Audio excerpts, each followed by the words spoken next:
anybody don't like it, come see the king. And we're gonna start with 50. A leaked piece of security footage just shook the internet, showing Jim Jones and T.I. allegedly stepping backstage where 50 Cent was posted up during a concert right after weeks of slick comments and quiet tension online. People were already watching the situation closely because 50 has a reputation for standing firm in interviews and never backing down from drama. Still, almost nobody expected things to climb to this level or look this serious behind the scenes. Now let's slow it down and really break it apart. The story between 50 Cent, Jim Jones, and T.I. is way deeper than one tense moment backstage. Yeah, I just seen the Breakfast Club. Jimmy be popping on. This situation stretches across nearly 20 years of back and forth energy. Sometimes it played out through rap bars, sometimes through jokes and memes online, and sometimes through business moves that look like chess pieces sliding across the board. Through all that time, the tension stayed alive, but it never turned into a real physical clash. To see why this rivalry refuses to fade, you have to rewind all the way to where the pressure first started building. Back in the mid-2000s, New York hip-hop felt like a battleground. Two crews were fighting hard for the crown of the city. On one side stood G-Unit, led by the unstoppable wave of 50 Cent. On the other side was Dipset, with Cameron leading the charge and Jim Jones right there beside him, loud, confident, and representing their movement. The tension between those camps was about power and respect. Who really controlled New York? Who was moving the most records? And which crew truly had the streets rocking with them? See all full-fledged with the South. I want them to see what the South got to say. Now listen, hey, I'm the king below the Mason-Dixon line, king of the South. I speak for all of the Southern people. Interview with 50. For the younger audience, we had like a rap battle thing at one time.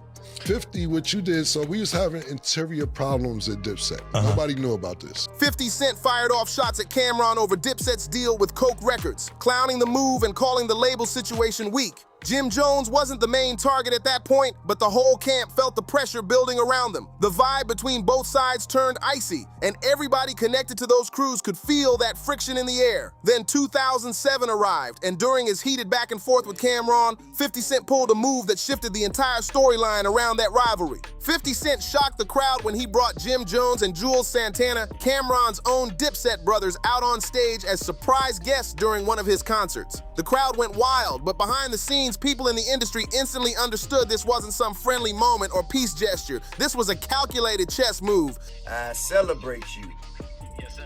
But if you get a chance, you hear me? You hear me, Kevin Hart? If you get a chance. Yes, sir. Nobody knew that we was like not on the same page. Right. So when me and you were battling during our music thing, you got members of Dipset to come to your show. Years later, 50 openly admitted the whole setup was intentional. His goal was simple but ruthless. Shake Dipset from the inside and force Cameron to start questioning his own circle. Make him look around and wonder who was really loyal. And for a while, it actually worked. The fallout inside Dipset was real. At the time, Jim Jones tried to brush it off publicly, acting like it wasn't a big deal. But years later, he spoke more honestly about it, calling the move straight up devious in interviews. Jones explained that Dipset already had internal problems happening behind closed doors. Those issues weren't public, and most people outside the crew had no idea anything was wrong. But somehow, 50 Cent spotted the cracks forming in the group and used them to his advantage. Please tell 50 bring his on out here and get this smoke. Please tell 50 Cent get his hit records and come on. And then came the detail that really made people look twice. According to Jones, 50 managed to get Dipset members to cross that invisible line and appear on his side during the middle of the beef. That moment back in 2007 planted a seed that never really stopped growing. It showed everyone that 50 Cent wasn't just trying to win rap battles. His strategy was deeper than that. He wanted to break crews apart from the inside, and Jim Jones clearly never forgot how that situation played out. While all this drama was shaking New York, another conflict was quietly building far down south. Between 2004 and 2007, 50 Cent started aiming his words at T.I., bringing up the Atlanta rapper's federal gun charges. 50 questioned T.I.'s toughness and hinted that the legal situation meant he got off easier than people believed. The message wasn't subtle either. He even slid the jab directly into a lyric saying, "You so tough," making it clear. The tension between them started simmering right there. 50 Cent made it clear he didn't respect how T.I. handled his legal situation, and he wasn't shy about throwing that opinion into the spotlight. Instead of jumping into a loud back and forth right away, T.I. stayed mostly quiet. No immediate response, no explosive interview, nothing big in the moment, but in hip-hop, silence doesn't mean something is forgotten. The comment got logged in memory, and that tension just sat there quietly for years, waiting for the right time to resurface. New York been saying under their breath about us and having little slick comments about us, thinking it's all slow down here, but they want to come down here and go down malls. By the end of the late 2000s, 50 Cent had pressure building from two different directions. With Jim Jones, the conflict was tied to loyalty, crew politics, and the idea of who stood with who when things got messy. With T.I., the issue was more about reputation, pride, and how a rapper's toughness gets judged in the public eye. Both situations grew out of that competitive, ego-driven culture that defined mid-2000s hip-hop, where every comment, lyric, or move could spark a rivalry that lasted years. Now here's something important to clear up. The title floating around online suggests Jim Jones and T.I. physically jumped 50 Cent backstage. That's not what actually happened. But the real story still carries plenty of intensity. The verbal shots, the mind games, the attempts to embarrass each other publicly, those moves created a long-running saga that stayed just as dramatic without turning into a real fight. Go to our clubs, but then they want to kick it like we substandard when they get back up top. After the 2007 on-stage moment, the tension between 50 Cent and Jim Jones didn't disappear. It simply went quiet for a while. Both artists focused on new music, business ventures, and different headlines in the industry. Still, that resentment never fully faded. It stayed buried under years of silence, waiting for the right moment to pop back up. And when it finally did, the twist surprised a lot of people, because the next chapter involved a federal courtroom and a bunch of Jim selfies lighting up social media. Around 2017 and 2018, Jim Jones decided it might be time to poke the bear again. Around that time, Jim Jones hopped on social media and dropped a workout video, calling out 50 Cent for a gym challenge. On the surface, it looks simple, just two rappers flexing about who lifts more weight. But in hip-hop rivalries, almost nothing is random. Moves like that often carry a deeper message. The challenge wasn't really about push-ups or bench presses, it was about presence and dominance. Jones was basically signaling, I'm still here, still strong, and I'm not ducking anybody. So anybody don't like it, come see the king. And we gonna start with 50. And if he don't wanna do it, then we gonna go pick somebody else. 50 Cent didn't take the challenge seriously at all. Instead, he responded the way he usually does, with jokes and trolling posts online. He mocked the idea, threw some playful shots, and made it clear he wasn't impressed. Jim Jones then pushed things a step further and suggested they settle the tension with a boxing match. That idea definitely caught people's attention for a moment, but the fight never actually came together. Like a lot of rap drama, the situation cooled off and drifted back into social media back and forth instead of anything happening in real life. Yeah, I just seen the Breakfast Club. Jimmy popping all that bullshit. I be seeing Jimmy talking about, come on, we Gucci boo boo. He in the Gucci store. Talking about, we Gucci boo boo. For a short stretch, both artists even described their relationship as great during different interviews. On the surface, it sounded like the problem had disappeared, but anyone paying close attention could tell that peace felt thin, more like a temporary pause than a real resolution. The tension underneath never fully disappeared, it just stayed quiet in the background. Then 2019 arrived, and a completely different situation poured gasoline onto the whole story. The massive RICO trial involving Tekashi 6ix9ine. Both 50 Cent and Jim Jones had public connections to the colorful rapper at different times. During the trial, 6ix9ine testified in court and mentioned Jim Jones while discussing gang affiliations connected to the 9 Trey case. That moment instantly sparked headlines. Having your reputation and street image discussed inside a federal courtroom is the kind of spotlight most rappers definitely don't want. And from there, the situation only grew even more intense. During the court proceedings, another explosive detail surfaced, a wiretap phone call that quickly caught attention online. In the call, Jim Jones allegedly spoke in coded street language about Tekashi 6ix9ine, and prosecutors claimed the conversation hinted at approving harm toward him. Observers and media outlets started breaking down every word from the transcript, trying to figure out what it really meant. Suddenly, the situation wasn't just gossip anymore. It was being discussed in the context of a federal case, which instantly made the whole story feel way more serious. Speaking on divorcing your kid, do you ever think that you could cut your kid off? I don't think I could. Listen, having a child is a lifetime sentence. Now, anyone who knows 50 Cent knows one thing for sure. He almost never lets a moment like that slide past him. The second the transcript started circulating, 50 jumped straight onto social media and began reposting them everywhere. He tagged Jim Jones, added captions, and framed the situation in a way that suggested Jones had cooperated with investigators. In hip-hop culture, accusations like that carry heavy weight. Being labeled a snitch can damage a rapper's reputation faster than almost anything else. And 50 used the internet like a spotlight, posting screenshots, commentary, and jokes aimed directly at Jones. Like that's 100%. That's your child. That's locked in. And so that commitment is, you gotta deal with that woman. Jim Jones pushed back hard against those claims. He denied working with authorities and insisted the accusations were completely false. Then he flipped the argument around and pointed toward 50's public connection to 6ix9ine, the same rapper who testified against people during the trial. Jones suggested that if anyone was close to someone involved in that situation, it was 50. That response definitely got people talking, but by then the online narrative had already started spreading. And once a narrative like that starts moving through hip-hop media, it's tough to shut it down. 50 kept bringing the topic back into conversations whenever the rivalry came up, making sure it stayed part of the story. That's what made the tension between 50 Cent and Jim Jones feel different from a normal rap feud. I feel like forever, no matter, even past 18. So your child could never do nothing to you that could make you cut them off?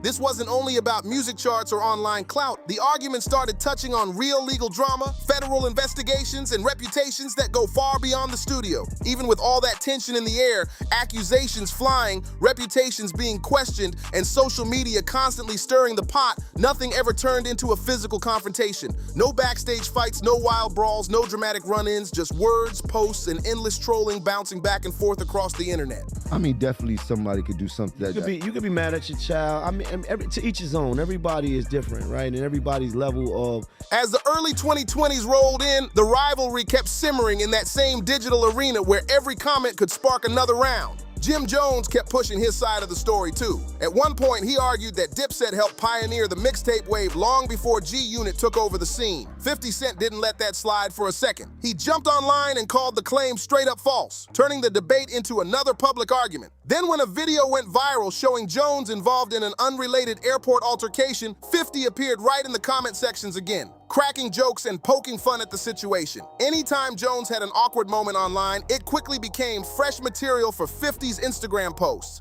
Where they draw the line is different. But, you know, I don't think I would ever want to experience that. I got one son, I got one daughter.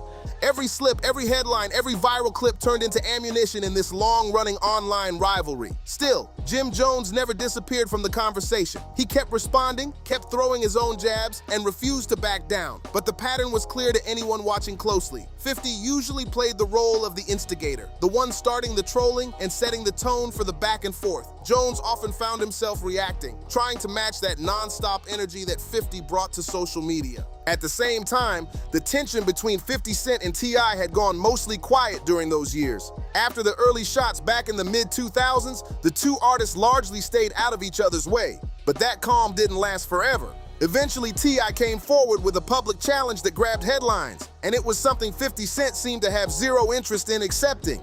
And I can't picture myself ever being in a place mentally where I would be able to cut them off. What about you, Cabo?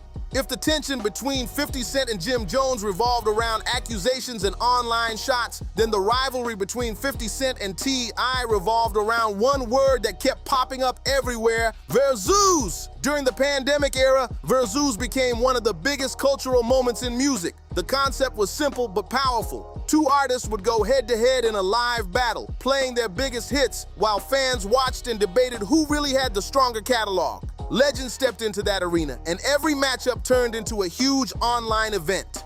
Bro, come on. Do you think you could ever cut off your child for something that he did to you? I don't see me doing that, but I do believe that disrespect can't be tolerated, especially as they get older. T.I. made it clear he wanted his turn in that spotlight, and he had one opponent in mind: 50 Cent. Between 2020 and 2021, T.I. repeatedly challenged him to a Verzuz battle. He brought it up during interviews, dropped the idea on social media, and spoke about it whenever the topic came up. T.I. was confident he could stand toe-to-toe with one of rap's biggest figures. In his mind, the matchup made perfect sense. Hit for hit, bar for bar, he believed the audience would see just how strong his catalog really was. 50 Cent responded, but his answer didn't exactly excite fans. At first, he declined in a fairly calm way, suggesting that T.I. simply wasn't on the same level when it came to records. That comment alone sparked a wave of reactions online. The refusal quickly turned into another talking point, and suddenly the debate about who deserved the battle became its own drama. But that's what I was gonna say. Also, Maynard made a point. Like it's a lifetime job. You in it like death rowing them because. T.I. later claimed that behind the scenes, the two of them had already discussed doing the battle, and that 50 eventually stepped away from it. Whether that version of events is accurate depends on who you ask, but the public perception still hit hard. From T.I.'s perspective, it looked like 50 didn't respect the challenge enough to even step on the stage. For someone who proudly calls himself the King of the South, that kind of dismissal can sting. T.I.'s frustration started showing more and more in public conversations, and he didn't try to hide it. In one especially passionate moment, he laid out exactly what he wanted to see happen next. Even while giving 50 Cent his respect, T.I. made one thing crystal clear: respect and competition can exist at the same time. I'm more worried now that my son is grown and be outside that I can't even see him and see where he is than when he was younger and in the house and I know where he's at and shit like that. Yes. Now that he's in the real world and I know. He wasn't denying 50's legacy or the impact G-Unit had on the game, but at the same time, he wanted the challenge. In his mind, celebrating someone's success didn't mean you had to step back from testing your own catalog against theirs. T.I. respected the history, but he was still ready for the smoke. His message was direct and easy to understand. No hidden meanings, no complicated metaphors. Just a simple challenge. Bring the records, sit across from each other, and let the music speak for itself. In a Verzuz battle, that's the whole point. The audience hears the hits, the classics, the moments that shaped a career, and decides who really had the stronger run. But then T.I. pushed the conversation into a bigger direction. Suddenly, it wasn't just about one rapper versus another. He framed it as something larger, a cultural clash between regions. In his view, the battle symbolized the South versus New York, a long-running debate that has popped up in hip-hop for decades. What the real war is about, I be on this jack all day. Yo, you good? Yo, you good? Like, that shit is crazy to me. By stepping into that role, T.I. wasn't only speaking for himself anymore. He was presenting himself as a voice for Southern artists who felt their influence didn't always get the same respect. When T.I. brought up that perspective, the stakes instantly felt higher. Calling himself the King of the South meant he was representing a whole movement of artists and fans who believed Southern hip-hop had reshaped the industry. To him, this Verzuz wasn't just entertainment. It was a chance to prove that the South's impact deserved full recognition. What about you, East? Nah, I think with my kids, I don't think I could cut them off. Ever. Like, I don't. He even addressed what he saw as a double standard. According to T.I., many artists from New York love performing in southern cities, enjoying the clubs, the crowds, and the culture. But at the same time, some of those same voices still treated the region like it was somehow second tier. That frustration had been building for years across southern hip-hop, and T.I. brought all of that energy into this one public challenge. And then came the moment where his tone shifted completely. At that point, T.I. wasn't politely asking anymore. He was making a declaration. Even with disrespect, like, I feel like, you know what I mean? Like, there's levels to disrespect, but. Yeah. That statement told everyone exactly where things stood. In T.I.'s mind, 50 Cent was the first opponent on the list. If 50 accepted the challenge, the stage was ready. But if he didn't, T.I. made it clear he would simply move on to the next name. The invitation was already out there whether 50 acknowledged it or not. Still, 50 never responded the way T.I. hoped. He didn't call to set it up, didn't lock in a venue, and didn't show up with a stack of records ready for battle. Yes, it is. Still my child. Right. Even if they disrespect me and now they placed in harm's way, I'ma still. All right, so have y'all, you know what I mean? seen? I'm gonna still go out my way to make sure they all right. That silence ended up becoming a huge part of the story. The unanswered challenge kept hanging in the air, and over time, it added another layer of tension between the two camps. By the time early 2026 rolled around, everything that had been quietly building for years suddenly started boiling over. If the previous decade felt like a slow burn, then early 2026 looked like someone poured gasoline on the entire situation. Both rivalries, 50 Cent versus Jim Jones and 50 Cent versus T.I., flared up at nearly the same time. Social media exploded with comments, posts, and reactions, turning the moment into one of the most chaotic stretches in recent hip-hop conversations. Even though nothing turned into a physical confrontation, the non-stop exchanges made it feel like a full-scale lyrical and online war. The first spark came from Jim Jones. In December 2025, Jones spoke on his podcast and took a jab at 50 Cent's Netflix documentary about Diddy, calling it a mockumentary. That one comment instantly snapped whatever fragile peace might have existed between them. Have y'all seen a couple people online? I've seen a couple people online where their kids is going back and forth with their father or their mother, I saw that. and like they 50 Cent didn't rush into a long argument. Instead, he responded with moves that looked more like calculated strategy than simple trash talk. Soon after, audio began circulating online where Jim Jones's landlord allegedly claimed rent hadn't been paid for Jones's Bronx podcast studio. Then 50 added another twist to the story by suggesting he had some level of involvement connected to the property. Just like that, the drama jumped to a whole new level. Then another clip started spreading online, and this one really caught people's attention. Surveillance footage showed Jim Jones outside the podcast studio, kicking at the door and clearly looking frustrated. According to the reports around the situation, the locks had been changed and Jones was trying to get inside the space he believed he still had access to. The clip looked tense, but it's important to understand exactly what it shows. It's Jones alone outside the building, upset and trying to get in. There was no physical clash with 50 Cent, no backstage confrontation, and nobody getting jumped. The video simply shows someone dealing with a building access dispute. But once the footage hit social media, the story quickly turned into something much bigger. at odds. They're not cool. They don't want to be cool. So that's why I was asking those questions too. I would never want to. 50 Cent jumped online and framed the moment like a dramatic eviction scene, and the internet instantly grabbed onto that angle. 50 posted the surveillance clip along with documents and captions on Instagram, turning the situation into pure online spectacle. He even shared photos hugging the landlord, adding another layer of trolling to the whole situation. But I don't think it's impossible because everybody grows up. Once you, like you saying, you having kids, they kids. Once they grow up and to be adults, most of them situations I'm talking on online, it'd be. What started as a property disagreement suddenly became viral content, and social media lit up with reactions, jokes, and debates about what was really happening. Jim Jones didn't stay quiet though. He fired back by saying the situation was being exaggerated, paid the rent connected to the space, and started posting memes of his own.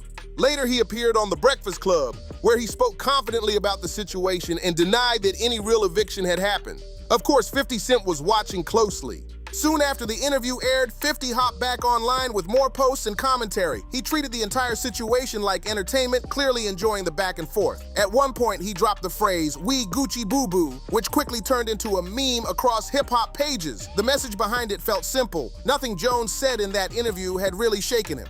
They grown. They older than 21 or older than 18. Right. When they're adults, they are formed into who they want to be. Right. That's a fact. They don't even look at themselves as just your kid anymore. Right. As 2026 kept rolling, 50 continued joking about Jones's finances and people around him. Jones hinted that he might release diss tracks in response, but none officially dropped. Then another twist made things even more awkward for Jones. His former Dipset partner Cameron appeared to lean toward 50's side in the whole situation. Then another surprising moment added fuel to the conversation. Cameron and 50 Cent appearing together on stage. For longtime fans, it felt like history repeating itself. Back in 2007, 50 used a similar strategy by pulling Dipset members into his orbit and creating tension inside that circle. Seeing Cameron standing beside him again made people wonder if the same playbook was being used all over again. To many observers, it looked like 50 was slowly isolating Jim Jones in the public narrative piece by piece. While that situation was unfolding, T.I. was starting a completely different wave of pressure.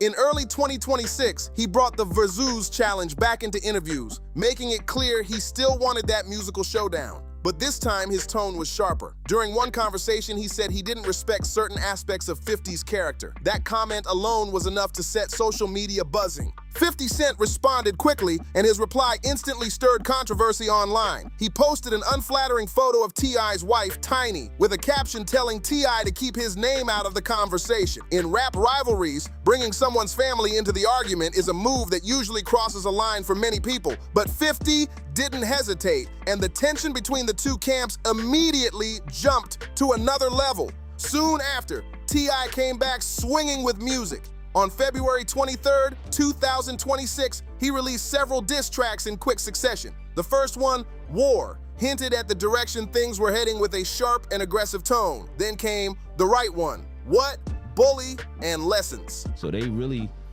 I watch people really talk. I'm like, damn, that's nigga talking about his father. His father's a legend. You know what I mean? But these songs weren't casual jabs. T.I. used them to question 50's reputation and revisit old rivalries involving artists like Rick Ross and Fat Joe. He even mentioned rappers he believed could challenge 50 in a Verzuz matchup, bringing up names like Nas and LL Cool J. As the online debate grew louder, other voices from T.I.'s circle started speaking up too. Social media filled with reactions, videos, and heated commentary as the rivalry kept escalating across the internet. The situation grew even louder when another voice from T.I.'s family stepped into the conversation. His son Domani released a diss track of his own, taking a calmer but still sharp approach while breaking down 50 Cent's public image and reputation in the industry. Instead of shouting or wild insults, the track focused more on commentary and criticism, adding another layer to the growing back and forth. At that point, the feud had moved far beyond a few social media posts. It had turned into a full online spectacle. 50 Cent's reaction, however, went in a completely different direction.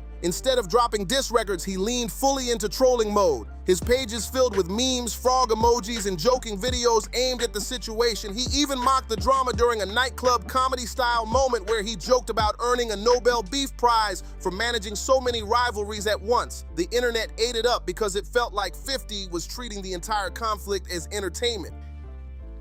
I think just watch it every day. I think it's based on how the parent was. I went through something with my son How was you in that kid's life? What made his response even more interesting was something he said publicly. 50 explained that he had no plans to record diss tracks aimed at T.I., no verses, no bars, no musical response at all, just jokes and laughter online. For some fans, that move hit harder than a diss record. By refusing to engage musically, it made it seem like he didn't view T.I. as a serious opponent in that arena, even while T.I. kept pushing with songs and statements. And that brings up an important truth about rap rivalries. Most of them don't start with something massive. Usually it begins with a small moment, a comment in an interview, a lyric that sounds a little too personal, a post online, or even a simple laughing emoji that lands the wrong way. In hip-hop culture, respect carries serious weight. One line can feel like a challenge. One joke can feel like betrayal. When pride, money, and legacy all get mixed into that environment, small sparks can grow into massive conflicts fast. What fans see as just words often connects to years of history behind the scenes. Artists carry their crews, reputations, and past rivalries with them everywhere they go, so when tension starts building, it's rarely about a single moment, it's about everything that led up to it.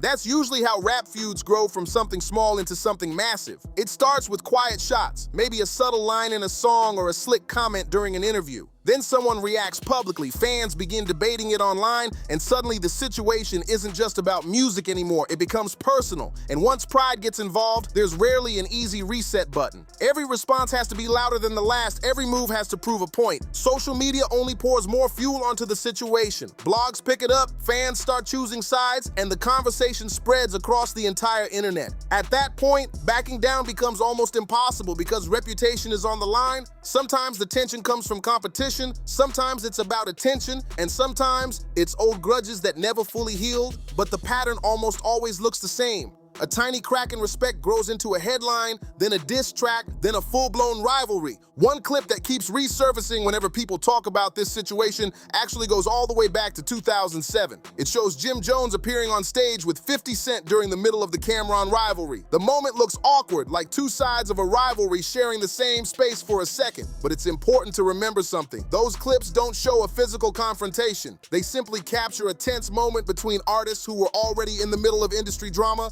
The footage has been floating around the internet for nearly 2 decades now. Every time the feud sparks up again, someone reposts it, adds new captions, and the story gets retold all over again. In reality, what's happening between Jim Jones, T.I., and 50 Cent reflects a pattern that shows up often in hip-hop culture. These are 3 major figures who have been orbiting around each other in different ways for nearly 20 years. And throughout all of it, 50 Cent has stayed right in the center of rap's conflict-driven headlines. His strategy rarely involves physical confrontation. Instead, he uses something else. Provocation, Instagram posts, leaked paperwork, awkward photos, and viral memes. Somehow, those digital moves can shake up the conversation just as much as a diss record ever could. Jim Jones has spent years trying to match 50 Cent's energy online, but the results often tilt in 50's favor. It's not because Jones lacks talent, confidence, or experience in the industry. The real difference is how 50 approaches these situations. Over time, he's turned trolling and online drama into a kind of strategy. Every reaction becomes new material for his social media machine. When Jones speaks in interviews, that becomes content. content. When the studio door footage appears, that becomes content. Even the rent dispute turns into another viral post. The more the situation gets explained, the more attention it brings. That's why the dynamic often feels uneven. The whole game ends up happening on 50's platform and on his terms. Every response from Jones adds another chapter to the story 50 is already telling online. Meanwhile, T.I. took a completely different route when his tension with 50 reignited. Instead of social media jokes, he went straight to music and released 4 diss tracks within a short time span. The songs directly challenged 50's legacy and reputation, and even voices from T.I.'s circle joined the online conversation to support him. 50's response stayed the same though. Memes, frog emojis, and playful trolling across his pages. He made it clear he wasn't planning to record a diss track in return. No studio response, no verses aimed back at T.I., just jokes and reactions online. For many fans, that refusal felt like the ultimate form of disrespect. It sent a message that he didn't see the situation as something that deserved a musical response. Interestingly, T.I. later spoke about the situation in a more balanced way during another conversation. He explained that his relationship with 50 wasn't completely hostile. In fact, the two had even worked together professionally as executive producers on a project outside the Power universe. That detail added a surprising twist to the whole story. It shows that these two artists don't exist in totally separate lanes. Their paths cross, then separate, and sometimes cross again. At one point, T.I. even summed up their dynamic in simple terms, saying, "Me and 50 cool. I'm the only one who's not offended by his brass approach, and he's not offended by mine." That one sentence might actually be the most honest way to sum up this entire situation. Two strong personalities who talk tough, move boldly, and understand exactly where they stand with each other. While headlines keep pushing the idea of backstage drama, the reality looks different. What we're really seeing is 3 major rappers doing what hip-hop has always been built on: competition, provocation, and rivalry playing out in front of the world. Still, the tension itself is real. These stories don't stay alive for decades without something underneath them. History, pride, and reputation all collide in moments like this, and when that happens, the conversation rarely fades quickly. If the past tells us anything, it's that rivalries like this tend to resurface when people least expect it. So now the real question is simple. If this feud keeps brewing the way it has for years, how far could it actually go next? Drop your thoughts in the comments below, because I want to hear what you think. If you enjoyed this breakdown, make sure you like the video, share it, and subscribe to the channel for more stories like this. And check out the next video on your screen right now. I'll catch you in the next one.